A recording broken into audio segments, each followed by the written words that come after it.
اعوذ باللہ من الشیطان الرجیم بسم اللہ الرحمن الرحیم فجاءته إحداهما تمشي على استحياء قالت إن أبي يدعوك ليجزيك أجر ما سقيت لنا فلما جاءه وقص عليه القصص قال لا تخف نجوت من القوم الظالمين قالت إحداهما يا أبت استأجره إن خير من استأجرت القوي الأمين صدق اللہ العظیم۔ یہ سورۃ القصص کی آیت نمبر 25 اور آیت نمبر 26، یہ دو آیات آپ حضرات کے سامنے تلاوت کی گئی ہے۔ گزشتہ کل کے درس میں یہ بات چل رہی تھی کہ جب حضرت موسیٰ علی نبینا وعلیہ الصلاۃ والسلام، جو اللہ کے جلیل القدر پیغمبر ہیں، جب وہ مصر سے نکلے، اس لیے کہ مصر میں فرعون نے ان کے قتل کا منصوبہ بنایا تھا موسیٰ علیہ السلام کی، اور ایک خیرخواہ نے انہی میں سے، جو فرعون کا سگا چچزاد بھائی تھا، جس کا نام تھا شمعون، بات آئی، اس شمعون نے خیرخواہی کی اور آ کر موسیٰ علیہ السلام کو اطلاع دی کہ آپ کے قتل کا منصوبہ بن رہا ہے فرعون کے محل میں، لہٰذا اپنے جان بچانے کی فکر کریں اور مصر چھوڑ کے نکل جائیں۔ موسیٰ علیہ السلام کو جب پتہ چلا تو انہوں نے مصر سے جانے کا ارادہ کیا، لیکن جب نکلے تو کہاں جائے، کیا رخ ہو، کیا ترتیب ہو، تو اللہ پاک کے سامنے عاجزی والے الفاظ کہے، عسیٰ ربی ان یہدینی سواء السبیل، امید ہے کہ میرا رب مجھے سیدھا راستہ دکھائے گا، وہ مجھے ضائع نہیں کرے گا۔ انسان کو جب فیصلہ کرنے میں دشواری ہو، کروں نہیں کروں، جاؤں نہ جاؤں، یہاں جاؤں وہاں جاؤں، ایسے موقع پہ اللہ پاک کی طرف متوجہ ہو جائیں، اللہ پاک آسانی کر دیتے ہیں۔ تو اللہ نے راستہ بنا دیا، چلتے چلتے چلتے مصر سے کہاں آ گئے؟ مدین آ گئے۔ یہ کل کی بات کا خلاصہ عرض کر رہا ہوں۔ جب مدین میں داخل ہوئے تو وہاں کیا دیکھا کہ ایک پانی کا کنواں ہے اور اس پر لوگ جمع ہیں، مرد جمع ہیں، وہ اپنی بکریوں کو پانی پلا رہے ہیں۔ موسیٰ علیہ السلام نے دیکھا کہ اسی مردوں کے مجمع کے پیچھے دو بچیاں ہیں، دو لڑکیاں ہیں، جو سمٹی ہوئی کھڑی ہے باحیا، اور اپنی بکریوں کو روکتی ہے کہ کہیں وہ آگے نہ بڑھ جائے۔ تو موسیٰ علیہ السلام گئے اور ان بچیوں سے پوچھا کہ بھئی کیا وجہ ہے، جب وہ لوگ اپنے بکریوں کو پانی پلا رہے ہیں تو آپ کیوں نہیں پلا رہے؟ تو انہوں نے کہا کہ جب تک یہ مرد یہاں سے چلے نہیں جاتے تو ہماری حیا اس سے مانع ہے، حیا ہے، لہٰذا ہم مردوں کے مجمع میں نہیں جا سکتی۔ ہاں، وہ جب چلے جاتے ہیں تو پھر ہم جا کے اپنی بکریوں کو پانی پلا دیتے ہیں۔ دوسری بات یہ ہے کہ جب اتنی حیا ہے تو آپ دونوں بچیاں گھر سے کیوں نکلی، گھر کا کوئی مرد کیوں نہیں آیا؟ تو کہا وَأَبُونَا شَيْخٌ کبیر، ہمارے جو والد ہیں وہ بڑی عمر کے بزرگ بیمار ہیں، وہ نہیں آ سکتے، عذر ہے، لہذا بامر مجبوری ہمیں آنا پڑا۔ تو موسیٰ علیہ السلام نے ان کی بکریاں لی، قریب میں ایک کنواں تھا جس پر بہت بھاری پتھر پڑا ہوا تھا، 10 آدمی جس کو مل کے اٹھاتے تھے۔ موسیٰ علیہ السلام نے اپنے ایک ہاتھ سے وہ پتھر اٹھایا اور ان کی بکریوں کو پانی پلایا، بکریاں ان کے حوالے کی، یہ بچیاں اپنے گھر چلی گئیں۔ خود موسیٰ علیہ السلام جو اتنا لمبا پیدل سفر کر کے مصر سے مدین آئے ہیں اور اس بھوک پیاس کی حالت میں، کسی سے کوئی تقاضا نہیں، جا کے ایک سایہ دار جگہ میں بیٹھ گئے اور پھر اللہ سے کے سامنے دعا کے ہاتھ اٹھائے، ربی انی لما انزلتا الی من خیر فقیر، اے اللہ جو آپ میرے لیے کھانے پینے کا اسباب بھیجیں گے تو میں اس کا محتاج ہوں، میں آپ کا فقیر ہوں۔ اللہ سے دعا کی، یہاں تک بات ہوئی۔ اب جو آج کی آیات آپ کے سامنے 2 آیتیں پڑھی گئی، اس میں اللہ پاک نے اس کے بعد آنے والے کچھ مراحل کو ذکر کیا۔ یہ بچیاں اپنی بکریوں کو لے کے گھر چلی گئی، اور یہاں موسیٰ علیہ السلام سایہ دار جگہ میں بیٹھ کر اللہ سے دعا مانگ رہے ہیں۔ اب آگے ان آیات کا ترجمہ ہے فَجَاءَتْهُ إِحْدَاهُمَا، کچھ دیر کے بعد ان 2 بچیوں میں سے ایک آئی، جو 2 بہنیں تھیں نا، 2 بچیاں، موسیٰ علیہ السلام نے دیکھا ان میں سے ایک آ رہی، تمشی علی استحیاء، اللہ، اور وہ بچی چل رہی تھی حیا کے ساتھ، چال میں حیا ہے، حیا کی چال الگ ہوتی ہے۔ قالت، اور جب قریب آئی تو کہنے لگی ان ابی یدعوک، موسیٰ علیہ السلام سے کہا کہ ہمارے والد آپ کو بلا رہے ہیں، گھر بلا رہے ہیں۔ کیوں؟ لیجزیک اجر ما سقیت لنا، آپ نے جو ہم پر احسان کیا، ہماری بکریوں کو پانی پلایا، وہ چاہتے ہیں کہ آپ کو اس کے عوض میں آپ کا کچھ اکرام کر لیں، کچھ معاوضہ دے دیں۔ فلما جاءہ، موسیٰ علیہ السلام بالآخر اس بچی کے والد کے پاس پہنچ گئے، وقص علیہ القصص، اور ان کو اپنے تمام احوال حالات سنا دیے کہ میں کہاں سے آیا، مصر سے آیا، وہاں کیا واقعہ پیش آیا، اور فرعون میرے قتل کا منصوبہ بنا، سب بتا دی۔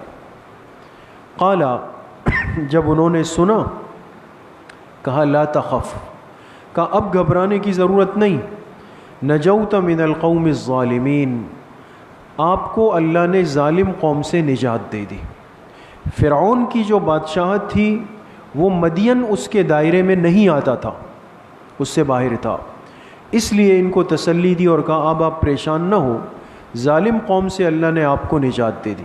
اب یہ ان کے والد اور موسیٰ علیہ السلام میں بات چیت چل رہی ہے۔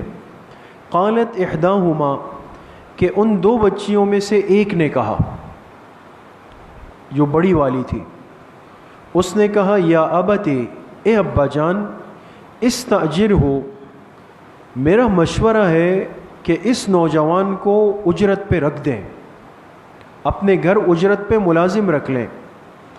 ان خیر من استاجرت، اور اتنی سمجھدار ہے کہ بے شک آپ جس کو اجرت پہ رکھیں تو سب سے بہترین بندہ وہ ہوگا القوی، جو طاقتور بھی ہو، الامین، اور جو امانت دار بھی ہو، اور اس آنے والے نوجوان بندے میں دونوں باتیں موجود ہیں۔ سمجھ؟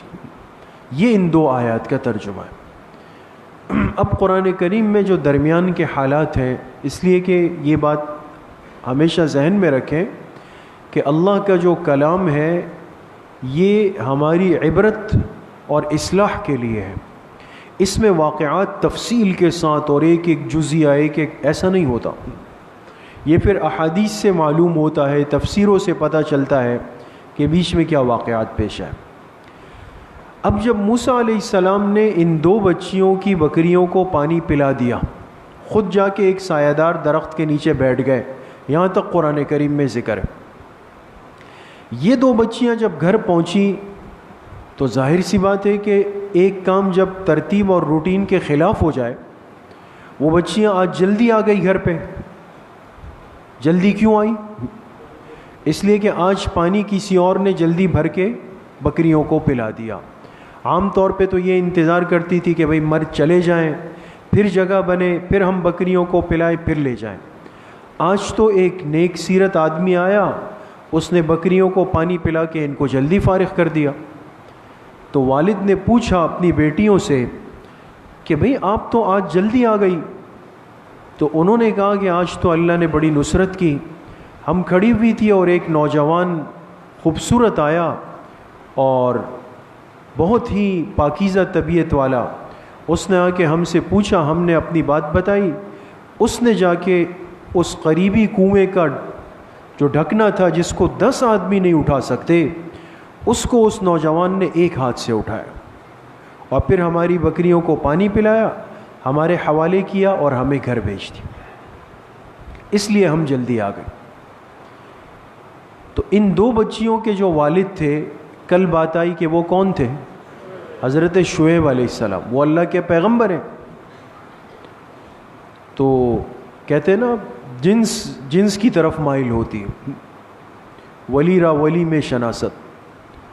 تو شعیب علیہ السلام نے تو موسیٰ علیہ السلام کو دیکھا نہیں ہے، ملاقات تو دونوں کی نہیں ہوئی، لیکن صرف بچیوں سے جب ان کے احوال سنے تو سمجھ گئے کہ نوجوان کوئی عام آدمی نہیں ہے، کوئی ہیرا ہے، کوئی قیمتی انسان ہے، سمجھ گئے۔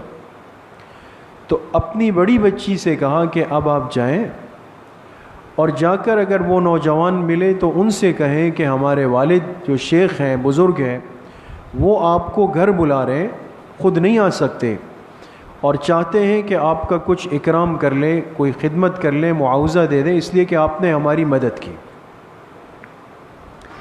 یہ بچی آئی، تو جب آئی تو اللہ پاک نے، دیکھیں درمیان کا قصہ قرآن کریم میں نہیں ہے، لیکن اندازہ لگائیں جو بات اس امت کی اصلاح کی قیامت تک کے لیے، اس کو اللہ نے واضح فرمایا اور اس آنے والی بچی کی چال کو بھی بیان کیا کہ وہ بچی آئی تمشی علی استحیاء، حیا کے ساتھ چلتی ہوئی آئی، حیا کے ساتھ۔ مفتی محمد شفیع صاحب رحمۃ اللہ علیہ نے لکھا کہ یہ اللہ پاک اشارہ دینا چاہتے تھے کہ خاندانی لوگوں کی چال حیا والی ہوتی، جو عزت دار لوگ ہوتے ہیں نا، عزت دار خاندانی لوگ، ان کی بچیاں، ان کے مستورات حیا کے ساتھ چلتی۔ یہ جو آج ہم دنیا میں دیکھ رہے ہیں نا دوستو بزرگوں، خدا را اس بے حیائی کو دیکھ کر کان پکڑنے چاہیے، رال نہیں ٹپکانی۔ یہ تو بے حیائی ہے، یہ تو غیر خاندانی ہونے کی دلیل ہے، غیر معزز ہونے کی دلیل ہے۔ خاندانی لوگ، عزت والے لوگ، حیادار لوگ، ان کی بچیاں، ان کی مستورات، ان کے مرد، ان کی چال بتاتی ہے کہ ایک حیا والا مسلمان آ رہا، حیا کے ساتھ آئی اور آ کر موسیٰ علیہ السلام سے بات کی تو اپنے چہرے پر جو چادر تھی نا وہ سامنے کر دی، حالانکہ پردے کا حکم نہیں آیا، کل بھی بات آئی، پردے کا حکم نہیں آیا، لیکن حیا انسان کی فطرت میں ہے، فطرت انسانی کا تقاضا۔ اس بچی نے چادر آگے کی اور کہا کہ آپ کو ہمارے والد صاحب بلا رہے ہیں۔ انہوں نے کہا کیوں؟ کہا وہ چاہتے ہیں کہ آپ نے جو خدمت کی ہے اس کا کچھ معاوضہ آپ کو دے دیں۔ انہوں نے جب بات چیت کی تو سمجھ گئے کہ والد بھی عام آدمی نہیں ہے، تو ملاقات ضرور کرنی چاہیے۔ تو موسیٰ علیہ السلام چلنے لگے۔ اب ظاہر سی بات ہے کہ اس بچی نے جب ان کو دعوت دی تو اپنے گھر لے جائے گی، تو گھر کا راستہ موسیٰ علیہ السلام کو تو پتہ نہیں، تو آگے کس کو چلنا چاہیے؟ بچی کو، جو راستہ دکھائے گا۔ لیکن جب بچی آگے ہوئی تو موسیٰ علیہ السلام نے فرمایا کہ نہیں، آپ پیچھے ہو جائیں، میری نظر آپ کے کپڑوں پر، لباس پہ، چادر پہ نہ پڑے، تو اب رہنمائی آپ نے کرنی ہے، آپ پیچھے سے اشارہ دیں، آواز لگائیں، لیکن میرے پیچھے آ جائیں۔ یہ اسلامی آداب ہے دوستو، یہ آداب ہے۔ اس لیے منع کیا کہ نامحرم عورت اگر جائے تو اس کے پیچھے پیچھے متصلاً نہ چلے، یہ آداب کے خلاف ہے۔ بعض دفعہ ہوتا ہے نا، انسان جا رہا ہے، آگے مستورات آ گئی، بچیاں آ گئی، تو ان کے ساتھ پیچھے نہ جائیں، یہ آداب کے منافی ہے۔ چاہے انسان بہت صاف ستھرا ہے، موسیٰ علیہ السلام سے زیادہ صاف کون ہے؟ وہ اس بچی سے کہہ رہے ہیں آپ پیچھے ہو جائیں، میں آگے، آپ پیچھے سے میری رہنمائی کرتے رہیں۔ ٹھیک ہے بھائی، پیچھے سے رہنمائی ہوتے ہوتے ہوتے آگے پہنچ گئے۔ جب گھر کے اندر گئے، ملاقات ہوئی، حضرت شعیب علیہ السلام کی بینائی بھی بہت کمزور، جسم میں بھی بہت ضعف آ چکا تھا۔ تو پہلے انہوں نے ان سے پوچھا کہ بھئی آپ کون ہیں، نام کیا ہے، کہاں سے آئے؟ تو موسیٰ علیہ السلام نے پھر ان کو سارے مصر کے احوال، فرعون کے احوال سب بتا دی۔ وہ سمجھ گئے، وہ بھی اللہ کے پیغمبر تھے۔ تو تو شعیب علیہ السلام نے فرمایا اب آپ پریشان نہ ہوں، اب آپ امن کی جگہ پہ اللہ نے آپ کو پہنچا دیا، بالکل بے فکر ہو جائیں، اور اب یہ ہے کہ آپ میرے گھر بیٹھ کے کھانا کھائیں گے۔ تو موسیٰ علیہ السلام نے فرمایا کہ ہم جس خاندان کے ہیں تو ہم لوگ خدمت کا معاوضہ نہیں لیا کرتے، للہ فی اللہ کرتے، تو بھوک تو مجھے لگی ہے، لیکن آپ کے دسترخوان پہ بیٹھنے کا مطلب یہ ہے کہ جو میں نے آپ کی خدمت کی آپ مجھے اس کی اجرت دیں گے، اور ہمارے نسب میں یہ تربیت نہیں۔ انہوں نے کہا، وہ بھی پیغمبر تھے شعیب علیہ السلام، انہوں نے کہا کہ ہمارا تعلق جس نسب سے ہے تو اس میں یہ اصول ہے کہ ہم مسافر مہمان کو بغیر اکرام کے کبھی چھوڑتے نہیں۔ اب آپ فرمائیں۔ موسیٰ علیہ السلام سمجھ گئے کہ میں صحیح جگہ پہنچا ہوں، مسافر بھی تھے، مہمان بھی تھے، اور انہوں نے کہا میں اکراماً آپ کو بٹھاؤں گا، اجرتاً نہیں، اکرام ہے۔ تب موسیٰ علیہ السلام بیٹھ گئے اور ان کے دسترخوان پہ کھانا کھایا۔ اب یہ دو بچیاں جو تھیں انہوں نے یہ ساری بات چیت سنی، تو اس وقت حضرت شعیب علیہ السلام انہی دنوں میں کوشش کر رہے تھے کہ مجھے خدمت کے لیے کوئی اجرت پہ کوئی ملازم مل جائے، خادم مل جائے۔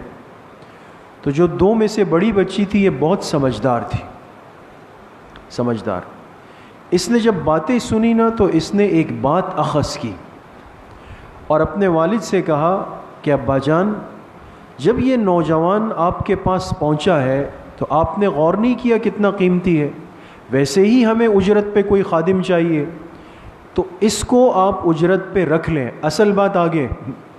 اور آگے کہا ان خیر من استاجرت القوی الامین۔ یہاں مفسرین نے ایک جملہ لکھا دوستو، اگر آج کے اس درس میں ہم یہ بات بھی لے کر جائیں نا تو بہت کام کی بات ہے، اور زندگی کا ایک شعبہ حل ہو جائے گا آپ سب کا۔ اس بچی نے کہا کہ ابا جان، سب سے بہترین اجرت پر رکھنے کے قابل خادم وہ ہوتا ہے جس میں دو صفات ہو۔ کتنی صفات ہو؟ دو، القوی الامین۔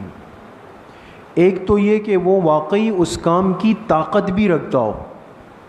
اب ظاہر سی بات ہے آپ نے اٹھانی ہے بوری اور ملازم رکھ دیا مجھ جیسا کمزور نحیف آدمی جو تھیلی نہیں اٹھا سکتا، تو صحیح فیصلہ ہے غلط فیصلہ ہے؟ غلط ہے نا۔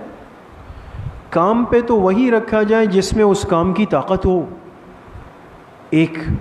نمبر دو فرمایا الامین، یہ بندہ امانت دار ہے، اس نے ہم سے بات کی تو آنکھیں ملائی نہیں، جب میں اس کے پاس گئی آنکھیں ملائی نہیں، جب میں گھر اس کو لانے لگی تو خود آگے ہو گئے مجھے پیچھے کیا۔ تو ایک 30 سال کا خوبصورت نوجوان آدمی ہے اور اس کی حیا اور امانت داری اور پاکیزگی کا یہ عالم ہے، تو آپ بتائیں کہ وہ ملازمت میں کتنا امانت دار ہو۔ تو مفسرین نے فرمایا کہ دین اسلام میں شعبہ ملازمت کو اس آیت نے حل کر دیا ہے دوستو، حل ہو گیا۔ اب ہے نا کہ بھئی ہم ملازم کس کو رکھیں، اور یہ جگہ خالی ہوئی ہے، یہ سیٹ خالی ہوئی ہے، کس کو رکھیں؟ قرآن کی آیت لے لیں جس میں دو صفات ہو، اس جگہ بیٹھنے کی اہلیت ہو اور امانت ہو، اہلیت ہو امانت ہو۔ اب ظاہر سی بات ہے اگر اوپر سے فون آئے کہ جی ہمارا بندہ ہے رکھ لے، اور وہ الف با جیم سے واقف نہیں ہے، تباہی تو مچے گی، ہے نا۔ اور یا وہ آپ کے پاس سفارشی لیٹر لائے کہ جی میں تو فلاں صاحب کا لیٹر لایا ہوں، آپ نے رکھ لیا، اور جب رکھ لیا تو 1 مہینے بعد پتہ چلا کہ موصوف نے بہت بڑا حصہ جو ہے وہ آپ کے اس میں سے نکال کے صاف کر دیا۔ امانت داری نہیں ہے۔ یہ آج جو بدنظمی نظر آ رہی ہے نا دوستو، جس پر ہمیں غصہ آتا ہے کہ فلاں ادارے میں ایسا ہے اور سرکاری اداروں میں ایسا ہے اور خواریاں ہیں اور یہ ہے، اس کی وجہ یہ امت نے جب قرآن کی ترتیب کو اور انبیاء کی سنتوں کو چھوڑا ہے تو مقدر میں ذلت تو آنی ہے۔ اب جتنی ویکینسیاں آتی ہے، نوکریاں آتی ہے، آپ خود بتائیں، ہمارا مشاہدہ نہیں ہے کیا یہ آنکھوں کا؟ ہمارے کتنے نوجوان جو قیمتی پڑھے لکھے بنے ہوئے، وہ بیچارے اپنی ڈگریاں لے کر کے خوار ہو رہے ہوتے ہیں، اور میرٹ کا جنازہ نکل جاتا ہے، وہاں پہ معیار کا جنازہ نکل جاتا ہے، سفارشیں ہیں، رشوتیں ہیں، تعلقات ہے، سیاسی دباؤ ہے، خاندانی دباؤ ہے۔ دیکھیں قرآن کا اصول ٹوٹ گیا، ظلم کا اصول آ گیا، تو وہاں پر نظام تباہ ہو جائے۔ اس لیے ملازم رکھنے میں زیادہ سوچے نہیں، ان دو باتوں کو اپنے لیے معیار بنا لیں۔ جو آپ کے پاس چل کر آیا ہے، اس کرسی پر بیٹھنے کی کوالیفیکیشن کیا ہے، کون بیٹھ سکتا ہے؟ آپ اس کے کاغذات دیکھیں، ڈاکیومنٹس دیکھیں، ٹھیک ہے جی ہو گئے۔ دوسرا، اب امانت داری کہیں بھئی آپ کو 1 مہینے یا 3 مہینے کے اس پہ رکھا جائے گا، اب آپ چیک کریں کہ وہ معاملات میں کیسا ہے، صاف ستھرا ہے، خیال رکھتا ہے، امانت رکھتا ہے، یہ اللہ نے آپ کو نعمت دے دی، اس کو سنبھال لیں۔ تو 2 باتیں ملازمت کے اندر معیار۔ اس لیے حدیث پاک میں جناب نبی کریم صلی اللہ علیہ وسلم نے فرمایا کہ اللہ پاک نے مردوں میں بہت باکمال لوگ بھیجے، بڑی عجیب روایت ہے، فرمایا مردوں میں بہت باکمال لوگ آئے، لیکن عورتوں میں گنی چنی عورتیں آئیں مستورات میں۔ یہ حدیث سنیے پہلے دوست، فرمایا مردوں میں اللہ نے بہت باکمال لوگ بھیجے، لیکن عورتوں میں گنی چنی عورتیں آئیں۔ پھر آپ علیہ السلام نے ان کے نام لیے کہ ان گنی چنی عورتوں میں باکمال عورتیں کون ہیں؟ تو فرمایا کہ حنا جو حضرت مریم کی والدہ ہے، اور حضرت مریم ہے، اور آسیہ امرائے فرعون ہے جو فرعون کی بیوی تھی نا، اس کا تذکرہ فرمایا، اور چوتھے نمبر پہ فرمایا کہ شعیب علیہ السلام کی وہ بیٹی جس نے اپنے والد کو مشورہ دیا تھا کہ اس نوجوان کو اجرت پہ رکھ دے، اس لیے کہ یہ طاقتور بھی ہے، امانت دار بھی۔ ان کا تذکرہ حدیث میں ہے کہ یہ باکمال عورت تھی جس نے اپنے والد کو اتنا بہترین مشورہ دیا، اور آگے پھر حضرت خدیجہ اور حضرت عائشہ رضی اللہ عنہ کا ذکر۔ تو اس سے میرے محترم دوستوں بزرگوں ایک اسلامی آداب والی زندگی کا سبق ملتا ہے۔ آپ قرآن کو کبھی غور سے پڑھیں، سمجھنے کی کوشش کریں، یہ محض کوئی قصے، کہانیاں، حالات، واقعات یہ نہیں ہے۔ آپ دیکھیں نا ان 2 آیتوں میں کتنی باتیں سمجھ آئیں۔ ضرورت پڑ سکتی ہے بچیوں کو باہر جانے کی، مستورات کو باہر جانے کی، لیکن آپ نے ان کو سکھانا ہے کہ غیر مرد سے اگر بات کرنی ہے تو کیسے کریں گی۔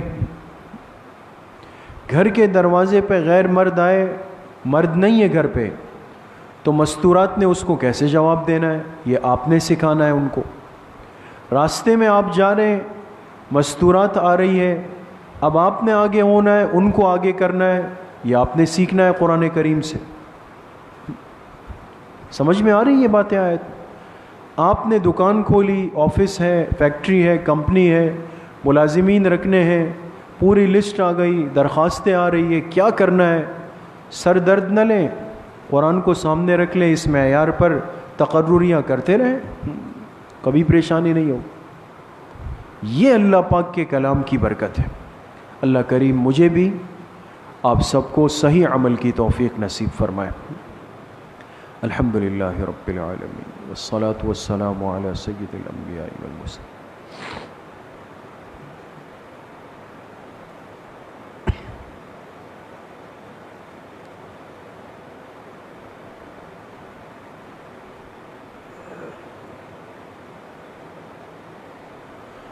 وصلی اللہ وسلم علی نبینا محمد وآلہ واصحابہ اجمعین برحمتک۔